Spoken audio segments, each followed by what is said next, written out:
Mabuhay mga kababayan! Today's first episode sa Buhay Abroad, Buhay Canada that you can only find sa Kabayan Nation channel. Paano kung hindi ka nurse tapos dadating ka dito sa Canada? Mga kaibigan, papakikilala namin sa inyo ngayon ang isang napaka-successful na sales professional na walang iba kundi si Ruben Fuentes ng Toronto, Ontario.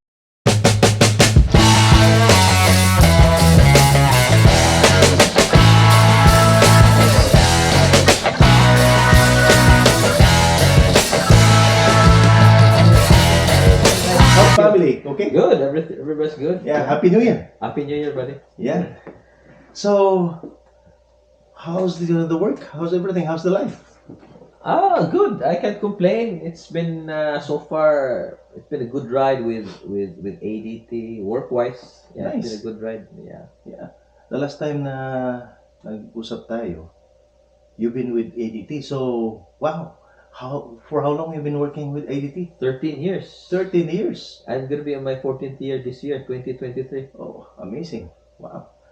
So, Robin, ano yung ADT? Kasi you are one of the successful rep sa Pilipinas. Okay. And then, bigla kang nawala.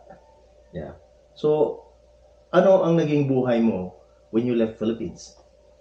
Well, I must tell you, it hasn't been easy. I mean, I think every immigrant,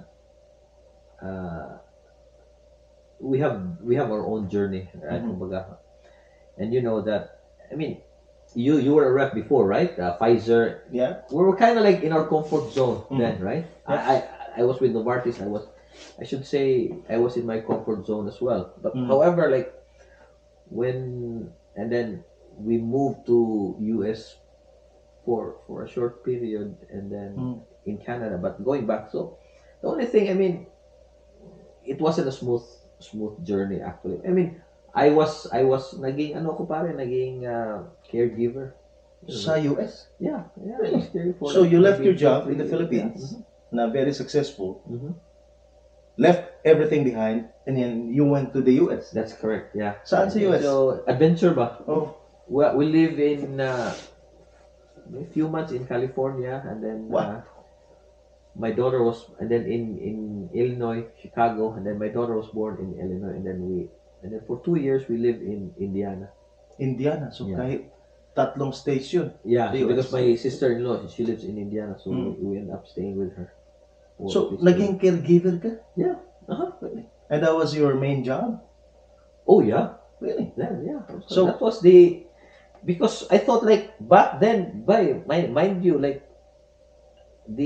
I was looking at Target or Walmart or those jobs. I mean, it's a good job. It's a nice job. The only thing is,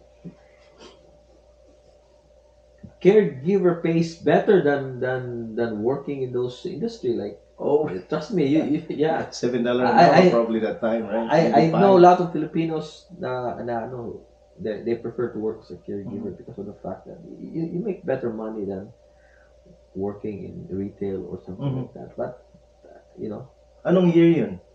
2006. 2006. Yeah. Oh, so you left Philippines We left 2005, 2005. Yeah. So, and then parehas yeah. tayo pala kung gano'n. about same time.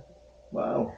And then so Canada was our while we were processing our paperwork sa US, and then at the same time Canada, but Canada nauna yung Canada. So we thought like, I Pero think Canada. pero yung entry mo sa US, ano ka? Tourist? Yeah, we were tourists, but Tourist. but I was Oh. able to convert my tourist visa to a working visa. I had a working permit. So, tourist ka nung pumunta ka ng US with the whole family? Yes. No, me and my whole family, me and my wife, we didn't have a child Okay, yet. child. Tapos, And we in-convert didn't nyo as expect- working. Yeah, I had EAD. Di ba mahirap employment. yun? Hindi. If you have the money, actually, it's Okay. not. It's not. Oh. I had EAD, employment authorization document, so that I could work. the reason why medyo na ano ako dyan kasi marami tayong mga kababayan na tourist din, punta ng US. Tapos nagtago sila ng tago. TNT ang tawag natin dyan, di ba? So, yung iba nahirapang kumuha talaga ng working permit. Because it's because of Oh. the financial aspect. Really, we spend like almost 11,000 US dollars para Sheesh, man. Grabe. 11 to get that document. That's a lot of money. Yes, Parang a lot of money. And back Millions yan sa then, no, Pilipinas. back sa then atin. the conversion was 54. At that time, $54. yeah, at Wow, that that's time, big. yung dollar was strong. Mhm.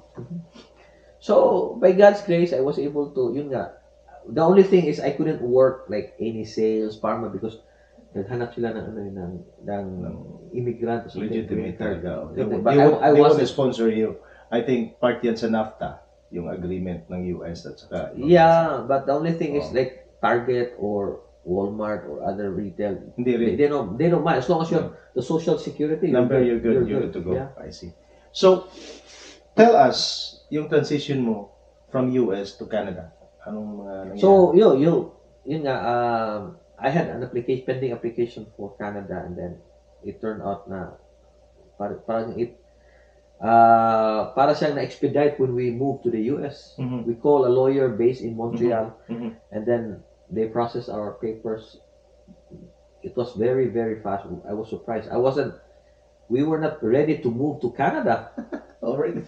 In 8 months, pare, dumating yung Immigration talaga. Immigrant. immigrant. So we thought like, Status. So. and I couldn't wait for my paperwork in the US, and I thought, you know what? And my wife did some research about Canada. It's more kind of like conservative, you know. So yeah, we end up in Canada, which is I think Anong city nung pumunta ka sa Canada? Mississauga. Mississauga ka agad. Because my wife, she has a friend that lives in. So nung dumating ka, may trabaho ka na kaagad or you started from scratch? So ano nangyari? I think pare is the only thing is when you move to a country na basically immigrant or I started from scratch. I think you have your own story as well, right? Yeah. I started kasi when you apply I was so surprised. I was confident na if you move to Canada, I have my resume, I have my experience, I had my credentials sa Novartis. Yes. I was a performer, bang. Yeah. I thought it would be a smoother transition, right? Yeah, that's For right. sales job, but Okay. I'm sure you have the same experience, right? Okay. Now, they're looking for Canadian experience. Okay. Yeah. Can you believe that? Like every time do you have Canadian experience? No. Oh, okay. Nung dumating ka sa Canada, ano yung first job mo? Well, as mentioned kanina pare na, you have this mindset ba na you thought that you come from a reputable company like Novartis, multinational company na you would think that it's gonna be an easy transition, right? For sales job or being like in a pharmaceutical field for that matter. But I was surprised kasi you need to have they're looking for Canadian experience, kumbaga. And I thought I don't have any because I just landed, right? But I think, and then I have some ex Novartis colleagues here na the same thing. They have the same I think experience na they're looking for. So long story short pare, so I end up there was a job na selling vending machine by. Vending machine. Okay. So vending machine. So for me, I just thought like, ito. I think most of us immigrants have this, especially you, mindset. In order to succeed, I think the mindset that I had was, and I'm sure you had the same one. Na when you came to Canada, like hindi ka mamili ng trabaho. Yes. Yeah. Di ka mamili ng trabaho and because some people they thought like, oh, I'm a doctor, I need to be a doctor here, or at least a job na they're not willing to clean or whatever. You know what I mean? So sa akin pare, so I have this mindset na hindi ka mamili ng trabaho, huwag kang mamili ng trabaho, in my opinion but keep your options open. Okay. Let's say you're doing an odd job, naglilinis ka ng CR or whatever, or you're doing a retail job, which is still but keep your options open. Keep looking for the job that yung passion mo talaga ba. Like in my case, it was sales. It's sales, right? Yeah. Just like you. So now going back, so vending machine. So walang sweldo, you just make money for whatever vending machine you can sell. Yeah, okay. You know, that was a coffee vending machine. Now, so para akong door to door sa mga company. Yeah. Kasi ang target market Corporate. namin, corporate, Yeah, corporate, yeah. company na ma'am, maglagay kami ng vending machine dito. So coffee vending machine, so every time you know you get a portion of whatever sales it makes. So yun, and no walang I didn't have a car then. So yun nga, I go to different companies. Yun, ang sa akin na at least meron ako masulat sa resume. I'm working. I can't remember the company now, but at least sales job, kumbaga ba. For how long you did that job? Yeah. April, May, June. I think 3 or 4 months. Really? You lasted 4 months? Yeah. You know how much I made? Yeah. I only made $500. For 4 months? Yeah. Oh my God. It's not much. Kumbaga abono pa ko. Yeah. but ikaw pa yung nag-aabono. Oh yeah, because I wasn't making that much, and then we end up buying. I thought like, I have to buy a car because it's your mobility is very important for a sales job. Yeah. 500 for 4 months. Yeah, that's commission, no basic salary. No basic, no nothing. I mean, that's the only money and you want to buy a car. Yes, and that's the only money I made because trust me, it's really hard to sell this vending machine. How did you survive? Well, syempre, meron tayong saving, meron tayong baon. That's the key. That's the reason why we have the baon. Yeah, so. The money, from the But States. I keep looking. But medyo sa resume ko, nag-change na yung resume ko. Yeah. Na, you're currently working with blah blah blah. Oh, as a sales. Okay. Kumbaga, Canadian experience, boom. So then that's how I end up with ADT, Security Services Canada. So you applied, or you someone referred you? No, I applied. Okay. I applied, and then I think one of the ADTs what's this recruiter contacted me. Oh, and then okay. Set me up for an interview, and then that's it. And then ADT. By the way, to give you an overview, ADT is the largest security company in the world. Yeah, okay. It's a US based company. Yeah, I'm very familiar with ADT as well. So we offer like alarm security. Okay. So parang it's still a sales job. Okay. It's not pharmaceutical, but okay.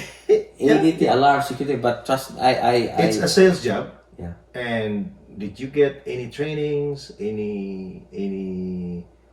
Oh yeah, training. They sent me to the US. Oh really? In Florida for training. For training? For 2 weeks training. That's really good. Yeah.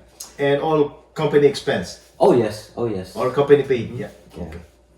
That's nice. And then the training was good. And so it reminded me, CJ, na I'm sure you had this. I mean, you were with Boringer now, right? Yeah.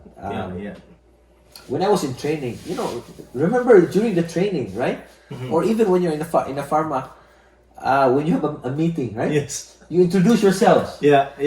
Right? Yes. And then during pharma, we have here Rep A from Tacloban City. That's right. Or from Cagayan. And I was there like, I think we were like almost 100 trainees. Wow. So we have to introduce ourselves. Yes. Yeah. Right? And then they introduce themselves. I'm from in Chicago, Illinois. Yeah. Okay. From Sacramento, California. And I thought, wow, I'm in a bigger world. That's right. I mean, you have the same experience. It's like an unforgettable experience situation. Right? Because when you were in Pfizer, like when you go to a conference, national conference, from other in the field, but now it's different. Wow, and I'm from Mississauga, Ontario, Canada. Oh my God, that's so what I mean. So amazing. And I thought, I was very grateful to the Lord. I mean, nabigyan ako that opportunity ba. Mhm, Can you mhm. imagine you're gonna be So for sure naisip mo like going back sa Pilipinas, di ba? Oh, meron tayong bagong trainee. Ito si Robin Fuentes from Cebu. Parang, kumbaga, within the Philippines lang. Now, at that moment, damn, man, from Florida, From different Boston, states. from New York, right? Different state. From Toronto. Oh, yeah, different state. And Oh, you're man. representing Toronto, And Canada, you know, right? Americans, mostly, actually, most of, like, maybe out of, let's say, 100 trainees, maybe we were only like 4 or 5 Canadians. Yeah, yeah. Wow.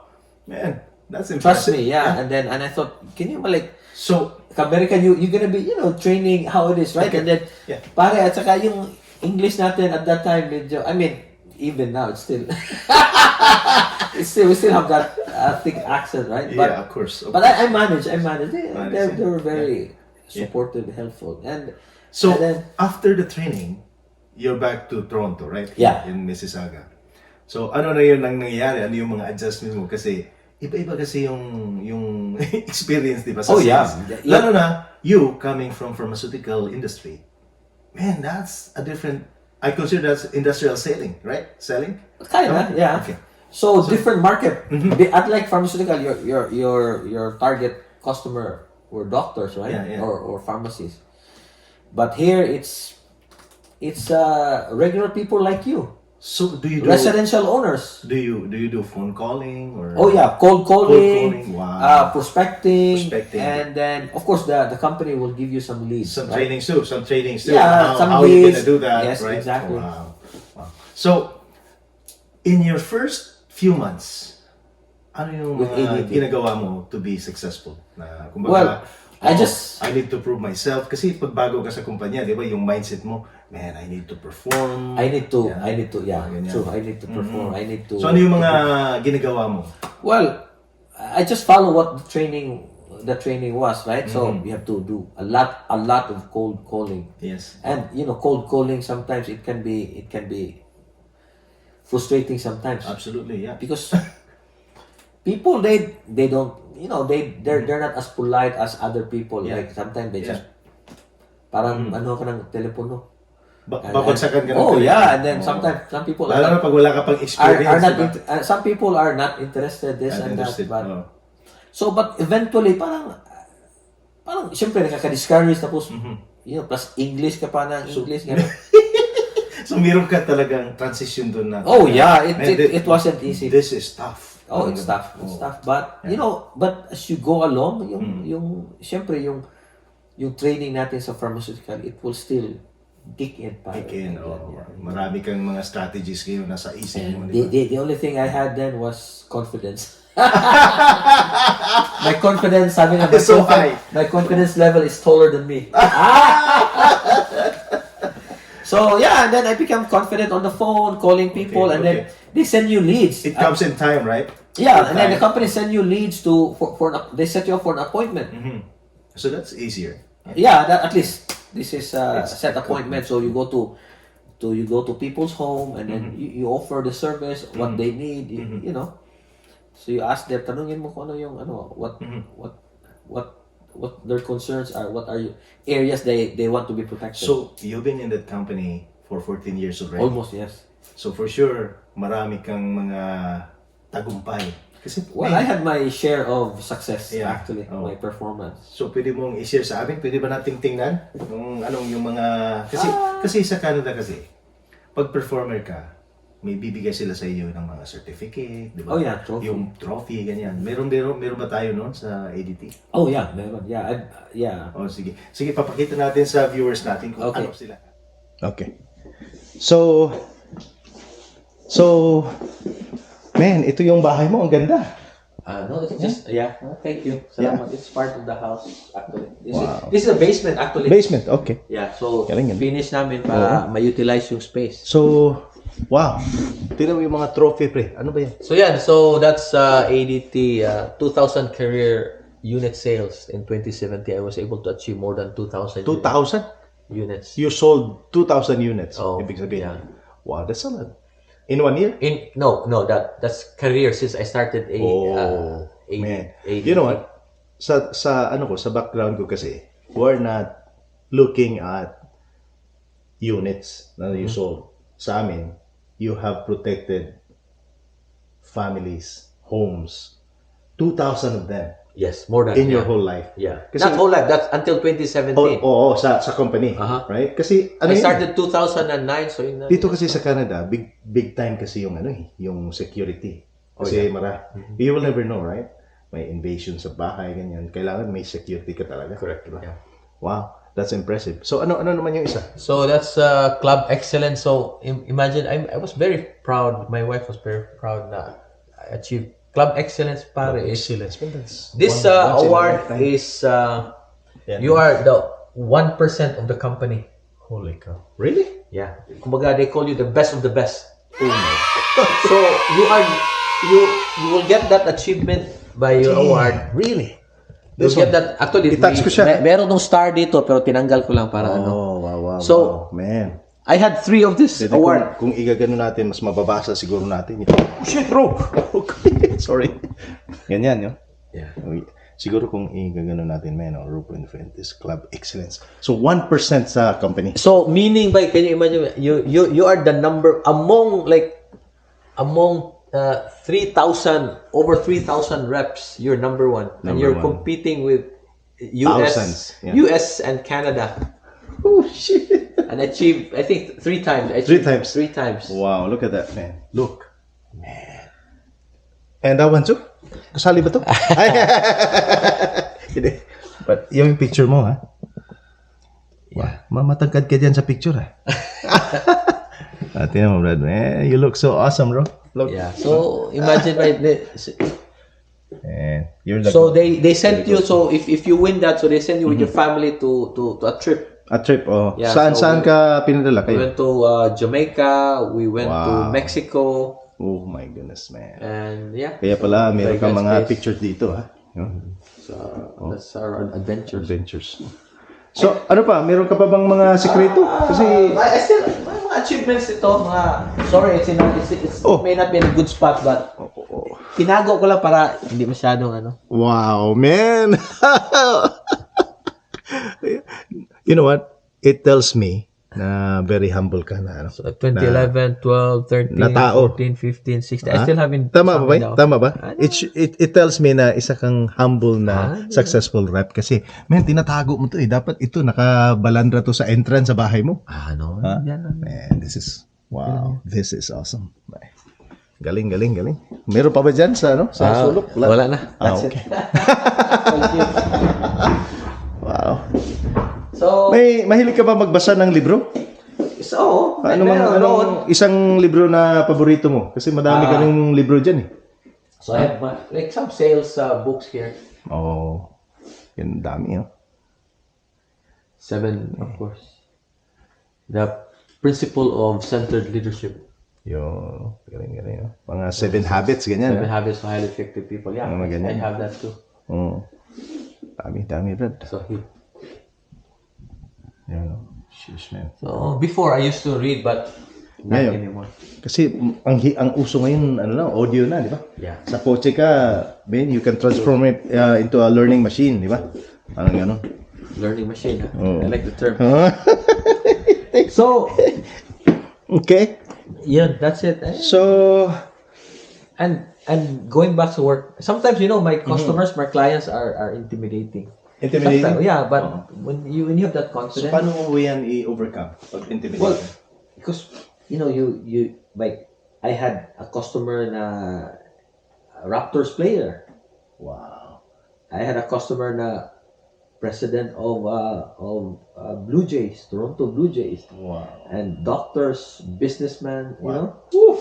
Galing, no? So these are the customers, and they can be intimidating, right? Because these are really like billionaires. Pero, millionaires. ano yung susi na from intimidation, they're intimidating, pero ano yung ginawa mo na Well, parang, for me, yeah.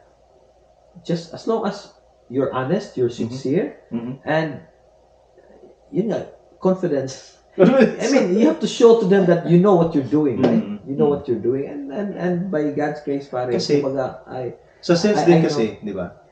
merong problema. Fake it till you make it. Isa rin yan. Pero sa sales kasi, train tayo na we're looking for the problems, di ba? Yeah. And what we're hoping to do is to provide them with solutions. That's correct. So, applicable ba din yun sa... Oh, 100%. 100%. Like, when you go to customers' home, like, of course, different sizes. Mhm. I went from 1,100 to 23,000 square feet homes. That's Mhm. huge mansion, right? Yeah, yeah. So every customer has a different need, and then you have to provide a different solution, right? Mhm. So you go to one place, one area of the house. Oh, you Mhm. ask the customer. So, Mr. Customer, what what are their pains? Mhm. Ano yung concern na for this room? Like, oh, this is my daughter's bedroom. Mhm. So I'm concerned that somebody might, Mhm. break through the window, Mhm. something like that. So yeah, you have to provide some different options. Options, so meron kayong mga technique niyan Yeah, sigurado. like if you have window sensors or glass break sensor, Yeah. whatever is appropriate, Galing. right? So yeah, different solution. for Para ka different palang customers. ano yan, ha? Para ka mga NBI, ganyan. Titingnan mo yung bahay, ganyan. Oh yeah, Oh, kind sir, of. So siguro yung pintuan mo, kulang ka ng lock, di ba? Hindi masyadong, di ba? yeah, you And then make you offer them like the type of lock na exactly. Yeah, may safety make features. recommendations. too. Yeah. Wow, that's amazing. So, ngayon, man, I am grateful and proud na nakausap kita tungkol dun Thank you for having sa me. profession mo Thank ngayon as one of the top salesman dito sa Canada. Hopefully, I can impart Gusto some. ko ring tingnan na meron ka bang support nung dumating ka? Kasi in every immigrants, in every person na yung bago lang sa territory, nag-i-struggle sila eh. Kasi sa Pilipinas, marami tayong support.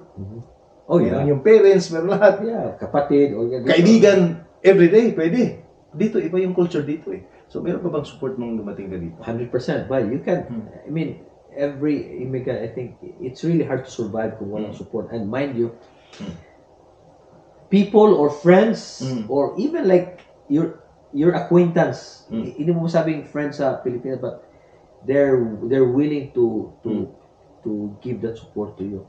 Yeah, and then you're one of them who supported me, honestly. Ian Trabaho, Yeah. Ian Trabaho who's working as a nurse now. Yeah. Yeah. So yeah, they offer their. It's- One time I had an interview it's maybe 2 hours from where we live, and Ian drove me to get that interview. So Wow. pare, support is a big thing. Sino bang nauna dito? Si Ian or you? Ian, of course, Ian. Yeah. Okay, now, yeah. My And then memory is coming I don't know back if you now. remember that you came as well just to see us.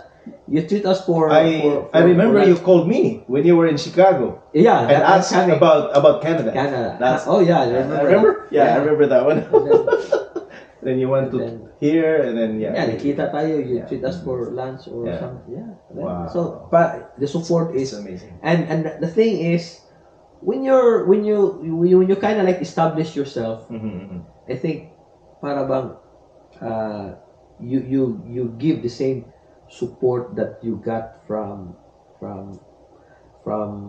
your friends or colleagues to the new ones. It's like kind of like paying it forward. That's right. Yeah. Wow. So you offer support as well, unconditional support. Unconditional support, yeah. And that's when may mga bago tayo makakilala na notice natin na Oh yeah, we have to whatever we can. We have nandyan ka, nandyan ako, nandyan yung iba, We- and we're helping each other. And trust me, CJ, you know what? I think my or I should say my family, my wife's adjustment.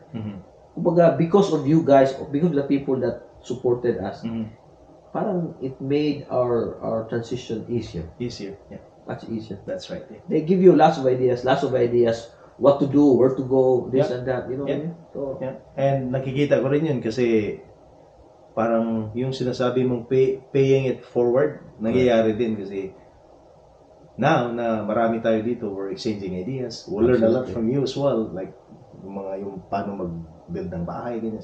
So many things that we learn from you as well. So talagang it's about teamwork, 100%. yung kaibigan, talagang totoong kaibigan. And you know, these people who were your acquaintance in the Philippines or in Cebu for that matter, Yeah.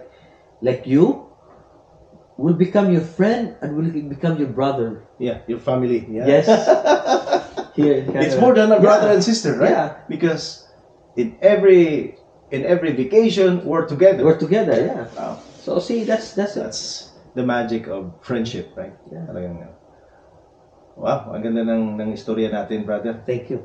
Thank Yeah. you. And Yeah, I'm thank glad you to for impart some of imparting my that. my experience. Mhm. Hopefully that Oh. they can. So if there is 3 things na may i-share mo dun sa viewers natin na gustong pumunta dito sa Canada. Okay? Quick lang, bullet points lang. Ano yung pwede mong i-share sa kanila? Well, number one is Mhm. when you arrive, so huwag mamili ng trabaho, Mhm. but always keep your options open. Yep. We have the skills, you have the skills, Yeah. I have the skills. Mhm. Go for it. Use it to your advantage for your advancement. Mhm. That's number Yeah. one. Number two is offer help or support to the new ones as well. Mhm. I think that's Mhm. the key. At least to make it rather short, like don't forget where you come from Mhm. or where Yeah. you came from. Yep. Humility. Humility, Humble. absolutely, Yeah. absolutely. Yeah. Wala yung And- hambog or yung tikal. And keep yourself grounded. Yeah, Keep that's yourself right. That's the grounded one. because everything here comes from Him. That's right. Comes from Him. Prayers. No? It's Prayers. all His blessings. Mhm. Other than that, without Him, we are nothing. Mhm. That's the main Yeah. thing. So, Brother Ruben, Ruben, thank you so much for your time. Oh, thank you. Thank you, And brother. Thank you for having me. gusto kong sa next natin na mag-usap tayo, siguro we can talk a lot of so many things na pwede rin nilang Oh, 100%. ma-gain or ma-learn. Ano yun, how you build your credits, yung mga ganyan. Oh, Yung yeah, mga that's simple amazing. things, right? Yeah. When you start, paano ka bumili ng kotse? Oh, 100% pare. Oo. 100%. So, marami tayong Yeah. actually little things. If you open a bank account, ito example to ano bang maganda? Checking or savings? Kasi this is a different country, di ba? Yung iba, I want savings, something like that. They don't really know the difference, right? So, Yeah, I think it's also good aspect for like the financial aspect of being an immigrant. being an immigrant. yeah, Because it's very mind important. you, Mhm. dito, and you know that everything here is kumbaga it's achievable, right? If you want to buy a car, you can buy a car. If you want to buy an expensive purse, you Mhm. can buy a You can purse. buy- you But can. the thing is, if you don't have discipline, and then that's the thing, you're gonna go broke. And we don't want that. Right? Okay, Ben, So, thank you. thank you. Say hello to Oh, thank you. viewers natin. Invite them to subscribe or Subscribe and like this channel. Yeah. Especially Nation. if you are planning to come here. Yeah. come to Canada or the US Or in the US. to Or even in Europe. to migrate. I think you will learn a lot from this channel. On this channel. Okay. Ben, And thank you so much. and you can also kumbaga get in touch with us. We can personally walk you through everything. And we have one guy that you need to see. Uh-huh. You probably know him. But he's excited to see you too. Oh, that's he good. just came to he just came to Canada as a Oh. ang pathway na student. Okay. So iba. But now he's working as sales too. So it'll be awesome. Yeah, I can. Mamimit mo na siya. I can Okay. wait to. Yeah, i-introduce ko sa iyo rin. So para matulungan din natin sila. Habs. Okay, For man. sure. Thank you so much. Okay, thank you, And CJ, Happy again. New Year. Happy New Year, And God CJ. bless Good luck you to your and your family. family. Yeah. Thank you. I'll Thank see you, you soon. brother. Yeah. Take care. Thanks, bro.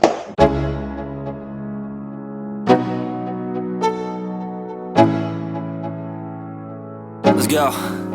Yo, I'm like an addict, do I gotta have it. I ain't even playing, got a really bad habit. If it moves, gotta grab it, fuse like a magnet. Lose, won't have it till I'm doomed in a casket. I ain't playing, got a weird mind. If you work 8 hours, I'ma work 9. If the shit tastes sour, you should taste mine. I'ma stay in power for a long time. Get up, nah, I ain't a quitter. Toss me the ball, I'm a really big hitter. Big picture, I'm a straight killer. Rising the song to the highest bidder. Got juice, got gas, I'ma move fast. New shoes, new tracks, like who's that? I'm new, come back, better than last. Yeah, it's a new me, never gonna look back. Never gonna look back. 'Cause